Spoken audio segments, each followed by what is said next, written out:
Hello, my name is Donna Kane, and I'm the organizer of Wild Words North on behalf of the Peace Leord Regional Arts Council. And I'd like to begin by acknowledging that the Regional Arts Council resides on Treaty 8 territory.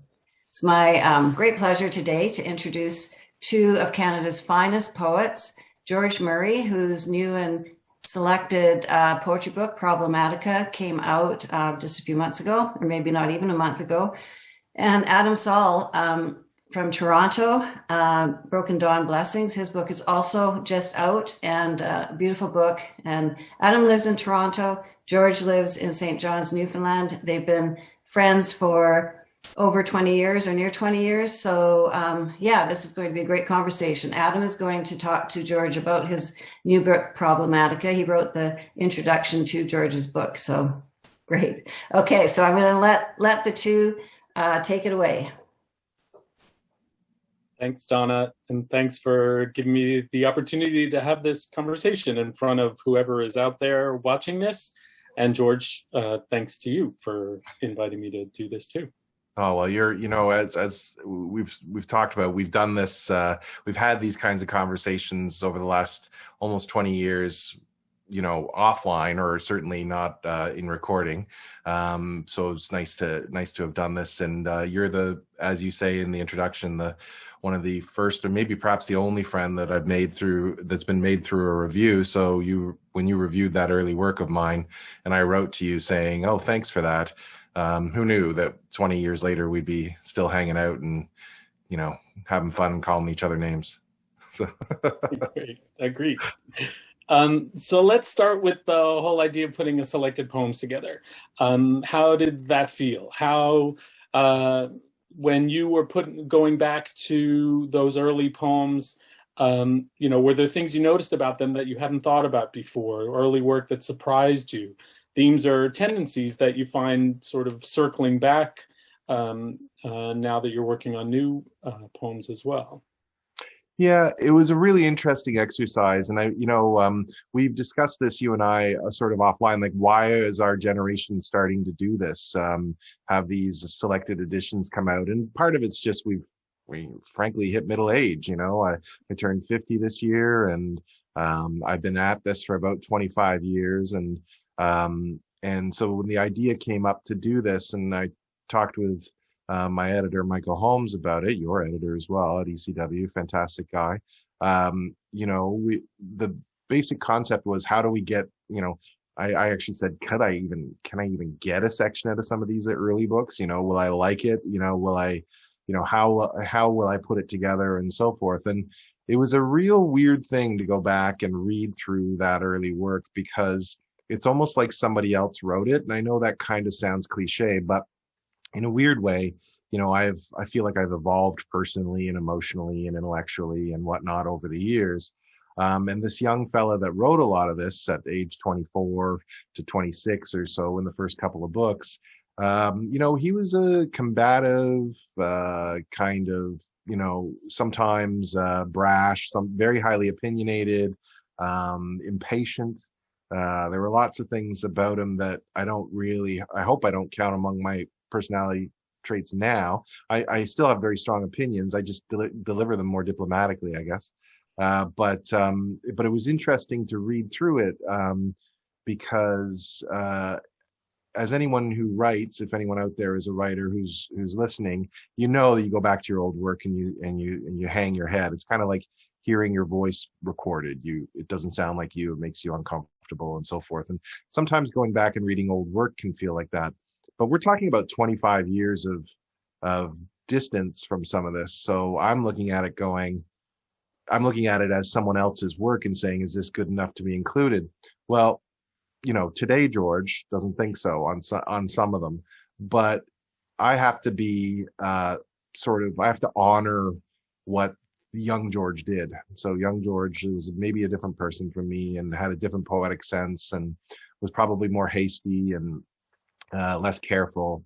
But there was a rawness to that, and there's some interesting stuff comes out of it. Now, you go back and you look through your old stuff and you say, oh, how terrible is this? But sometimes you go back and you find an old poem sitting in a drawer and you think, oh, geez, that's pretty good. I wrote that, whatever, 15 years ago, and I never did anything with it. Why didn't I? But with this, I found that with my books. So I was going back through and dreading reading certain books and other books, very interested in reading them. And I found it was really difficult in some ways to give some of the poems their due for that fella who's 24 back then. I mean, he was working with what he had, right? And that's all part of I guess, a career such as we have that word in poetry, is that you have to start somewhere. And yes, it was all done in public. Learning how to be a poet, it was all done in public, and it's part of the record. So I'm just trying to live with it. The weirder thing was, as you said, about finding threads, because so many of my books have been so purposefully different from one another. It was interesting to find threads that moved through them all, even though the execution of the books were very different. There's a lot of similar concerns running right from the first book to the newest poems. So, yeah. That leads right into the next two questions, and I'm not sure which one to go at first. The first question is about projects, is about sort of extended sequences. And I've always been interested in your work in that way, that you like to set up constraints, and also to like let's see if I can take this one step farther. I mean, let's write elegies for all of the circus performers. I mean, and the idea that the sort of obsessive nature of that, or of the other kinds of kind of formal work that you've done, right, with slogans and diversion, or with thought rhymes in The Rush to Hear. And so tell me a little bit about how that helps you run. I guess, that's clearly a fuel for your engine, are these constraints or formal conceits. So talk to me about how those, what kind of fuel they generate, what kind of fuel that is for you. Yeah, I often say, so I teach a class, an introductory poetry class on form. And I teach everything. I teach, the sonnet and the villanelle and the glossa and the sestina and the ghazal and the haiku and all these different forms. But I also teach free verse in there as a form. I said that, we talk about forms, and a lot of contemporary poets will eschew a form because they feel like it's confining them too much, or it's holding them back. And I find form does the opposite for me. It's generative. So sometimes I'm trying to say something, as this is interesting. It's interesting to watch people's reaction to this. I say form frees you from the tyranny of your own ideas. So what happens is you get an idea in your head, I want to write a poem about this. And as I write and work it to try to fit it into a form, whether it's a classical form or something I've personally invented and the constraints I've laid down, I find my ideas start to evolve and develop based on what I need. And sometimes it will wreck my original idea and I have to go back to square one and start over. But more often than not, I find it takes me to places I never expected to go in the first place, and I'm sort of shocked by it. So it's a lot for me. It's generative and it's sort of fun in the same way that these putting down more and more constraints is to me like doing a cryptic crossword puzzle. There's all this extra sort of intellectual, not intellectual, but sort of mental uptime for me is, the time that I have to be thinking very hard the whole time. So I do sequences. So my first book was a sequence. The first book I published was actually the second book I wrote. So the second book I published was all my collected bits and pieces poems from the 90s, and I published it because I had an opportunity to go to a big press at McClellan and Stewart from a small press. And, I probably should have taken more time with that book than I did. But that's one of my great regrets is, a couple of the things that I published in there. But that first book that got published called Carousel, which is all these elegies and eulogies and so forth, that book was written over the course of about 6 months. And there's 53 poems in it. But I probably wrote about 100 poems over the course of that 6 months. I mean, I was on fire, sort of. I just kept writing and writing and writing. And once I had the idea, okay, they're all going to be 14-line poems, they're all going to be elegies, they're all going to be this cast of crazy characters. That's when it started to tumble out. When I got to The Hunter, which is the book that you reviewed in the Globe and Mail, and how we met, I was writing a sequence about decay, societal decay, moral decay, environmental collapse, political collapse, all these kinds of things. And then in the middle of all that, I happened to be standing on the street beside the World Trade Center when it came down. And that just put a whole new spin on this book about catastrophe and cataclysm. So that was a longer book. And then I got a bit Dustin Hoffman-y in that book. Like, I found myself still writing those poems long after the book was done and being published. So I set myself the task of writing sonnets in form. But then I really enjoyed that. And I wrote about 50 of those before I started to realize these are just sounding like sort of, they're sounding Shakespearean and Petrarch. They sound sort of old. And how could I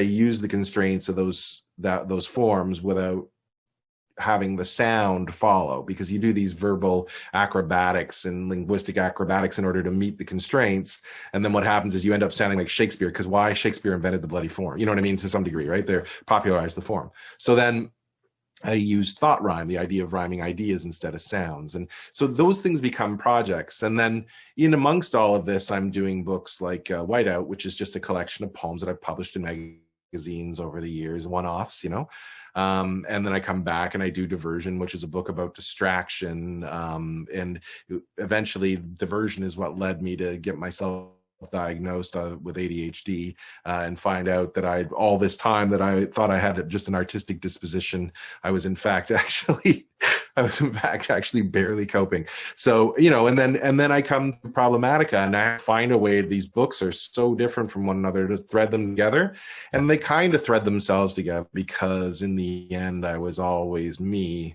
writing about my concern, though every time I came at it, I tried to come at it relatively differently. There's also that, that kind of darkness, that sort of wry darkness in a lot of your work. And to me, that's a sort of major thematic thread, that, there's this catastrophe, or even in Carousel, they're all elegies, about the demise of these various characters. Yeah, catastrophe is a something that affects me as a person. I've spent my entire life as a worrier. So my kids know this. They call me, they say, "Oh, Dad, it's just Dad, he's a worrier." My wife calls me a pre-worrier, and a pre-worrier is somebody who worries about problems that haven't even yet arisen. So I often wake up in the middle of the night throughout my entire life looking at the clock at 3:26 a.m. and then start wondering what's the worst possible thing that could happen. And I've done that ever since I was a child. And I have no real control over it. It has to do with just sort of how my brain works. But the darkness and the humor for me are sort of equal measures who I am. The darkness, I'm not, I can go out into the social world and I could do this kind of thing and smile a lot and whatnot. But I do spend a lot of time thinking about death and what comes there and what happens there to, my father is aging, my, relatives are aging, and I have never really known anyone until my wife's father, who has died. My grandparents passed away before I was able to know them. I haven't had a lot of people around me, close to me, die. And it's always been something that was fascinating to me when I was young, like this idea, what happens next? But then as I get older and it becomes a reality that is like, there's fewer years ahead of me than there are behind me. And I start to go, oh, geez, what's this all about? And having been raised in a church until about the age of 13, when I stopped going, there's that little part of me that's got all that in there, you know what I mean? Wondering about, spiritual things and so forth. There are some poems that are sort of sprinkled from over the years that you've included that just weren't part of collections, but you've now also included some pretty new poems at the end of the collection. They're called Problematica, which I've learned in taxonomy means that they're not easily associatable with other groups, which I thought was quite interesting, especially, thinking about these individual books of yours that have their own lives and sort of identities apart from each other. So talk a little bit about those. For me, the one thing that jumped out at me right away is that they're a little more social. There are more people in these books than in these later poems or more recent ones. Um, um, so talk to me about what's going on there, or maybe I'm wrong about the social stuff, or what are you No, thinking about? yeah, so the new poems have mostly been written, the newest ones have mostly been written over the last 3 to 5 years. And then the section that came before that you're talking about, those are little bits, and I call them my little sort of orphan poems, poems that I'd published in journals over the years that I never made it into a collection because they didn't fit really, and I still liked them in some way or another. It was hard to choose some of the early ones because they were a little bit juvenile in some ways, but it was interesting to put them in against the ones that came later. But the newest poems, there's been a lot of changes in my life over the last 10 plus years, and I'm in a very happy marriage. I'm living out in one of the most beautiful places in the world. I've gotten some coaching and medication for what turned out to be ADHD. I've got a lot of stuff on the go, and it's allowed me the wherewithal to do things like show up at social events and not feel like a complete freak, like, which is, I'm pretty good in front of a crowd and I'm pretty good at a social event, but I was doing a lot of internal worry about things like that. So, and I do that a lot less now. And that might just be some of the confidence that comes with age. But some of it is also just the quality of life that I'm living is much better. And I'm finding that I want to write more and more about smaller and smaller things. So my background was writing about large things, big metaphysical questions, and crises like on the level of the hunter, and then about the nature of distraction. These are big, large concepts. Whereas I'm finding it much more pleasing and satisfying now to write about, take a metaphor and hone it and down and keep it as constant, like as a through line through my poem as possible. In the past, I was often pastiching together images and things were bouncing off each other to create dissonance. And now really what I want to create is harmony. And I'm enjoying that right now. So this is one of the ways of sort of capping that 25 years of work, was putting together this book, and then having this section at the end, Problematica, be sort of a little bit of a sneak look at where I feel like I'm going. Now, who knows where I will be 5 years from now, but as I said before, I pre-worry things. And in 2001, when I was writing The Hunter, I was pre-worrying basically what happened from 2016 till now, like everything falling apart, right? Right. But so hopefully, like, I would like it if I didn't pre-worry anything in towards the future. I would like to, just sort of concentrate on writing as beautiful and meaningful a line as possible, one at a time, and string those together into poems one at a time, and see over time how they fit together. So There's enough actual worry to be doing right now. You don't have to be pre-worrying right now in this moment. absolutely right. And some of it is that as well. Some of the stuff that I'm writing now about being social and being, or and having other people in it and so forth, or some of it's written about my own social foibles or whatever.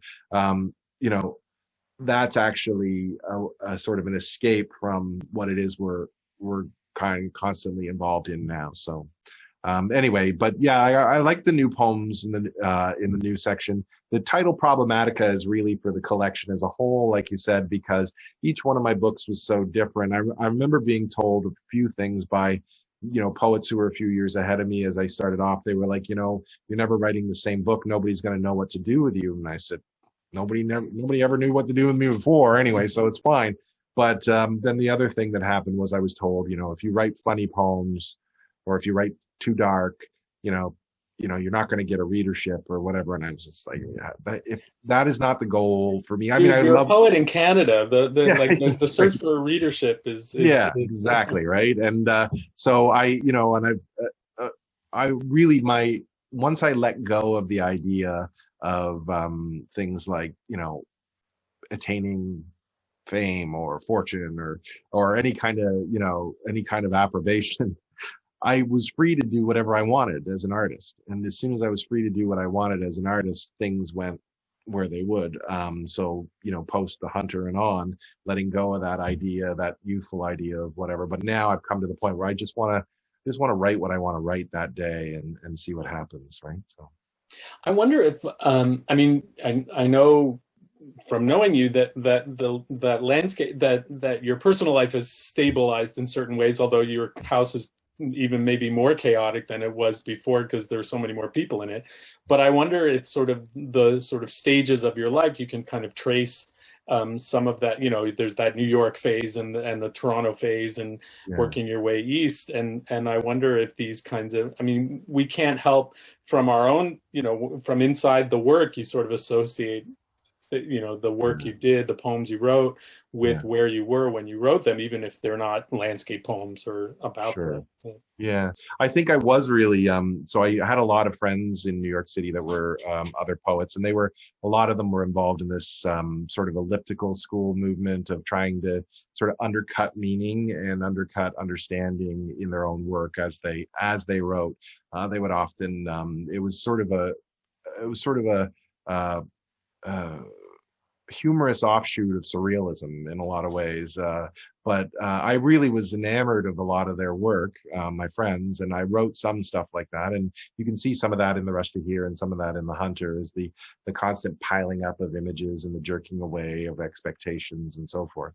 But then, the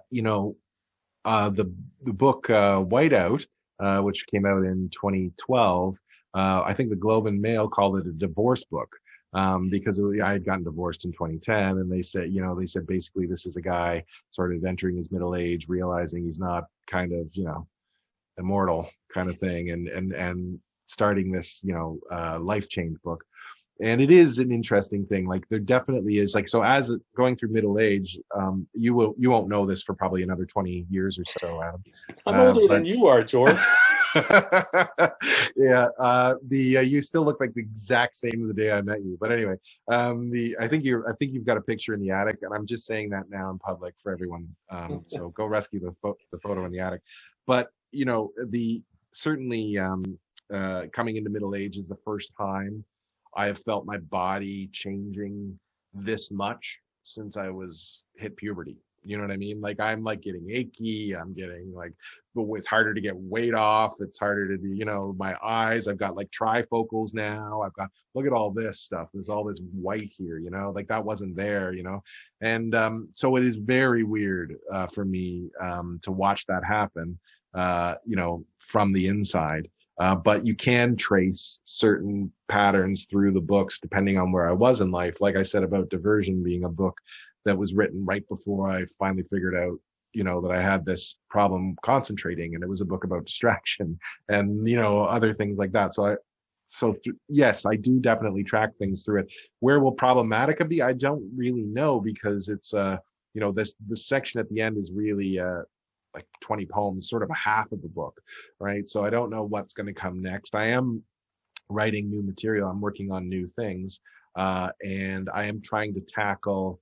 I have in the background half finished or partially finished sort of sequential manuscript that I've been writing about toxic masculinity. That kind of stuff in the background. Like, will I finish it? I don't know that I have the energy to anymore, but I might.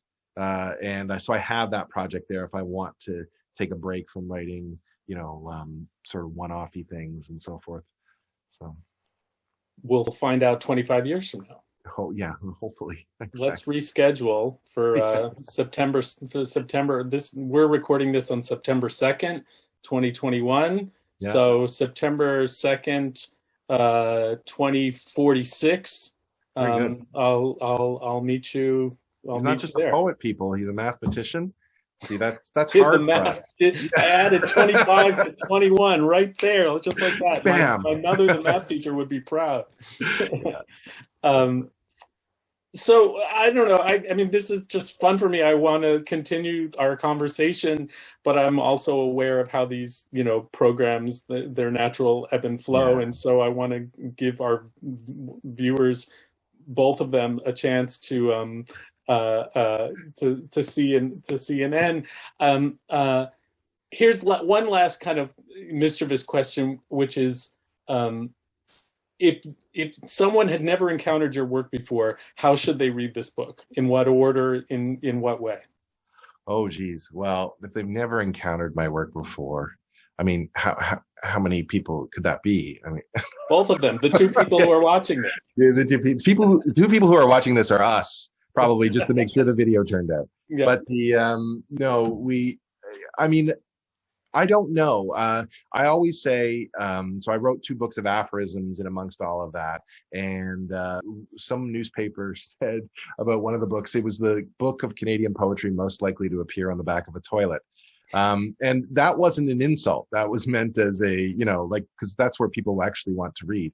And I always said that's actually a position of pride. So people can dip into and out of these things, wherever. With this book, I feel like it might be a little jarring to dip in and dip out. If if you're brave and you want to read a lot of poetry, you can read straight through in order and watch me grow up, essentially. Or if you know my old work and you're buying this and want to see the new work, just start there and go back. And I hope that some of the ones that I picked from the old books are the ones that other people had liked. But it mostly came down to me picking the ones I was either proud of or least ashamed of. And with the new stuff, hopefully it's all stuff I'm proud of. So I tell anyone the same thing. Don't read the last poem until the end. That's all. Even though I keep reading it at readings. That's great. It's such a pleasure to visit with you, George. Yeah, you too. I always like talking with you. And we just need to be sitting around a table at the Victory Cafe circa 2000 and everyone yelling at each other about what they believe. So it's nice to have a little bit of a chat. Yeah, it is. It is. Here's the book. Oh, thanks. Yep. I got one too. Beautiful. It's got a nice hardcover. It's got a nice picture of you. I think you're wearing the same shirt. No, I have an entire, I'm like the Mark Zuckerberg, except I have an entire closet full of black shirts with various things on them. So it makes it easy in the morning. Good. So, all right. Well, nice to chat with you too. And Adam, congratulations on your book. I'm really looking forward to getting my hands on it. Everyone got their hands on my book before me because I live out in the middle of the North Atlantic and they send everything here on the back of it's like tied to the back of a harp seal on an ice floe. So it takes forever to get here, but hopefully it'll be here soon. So great. Okay.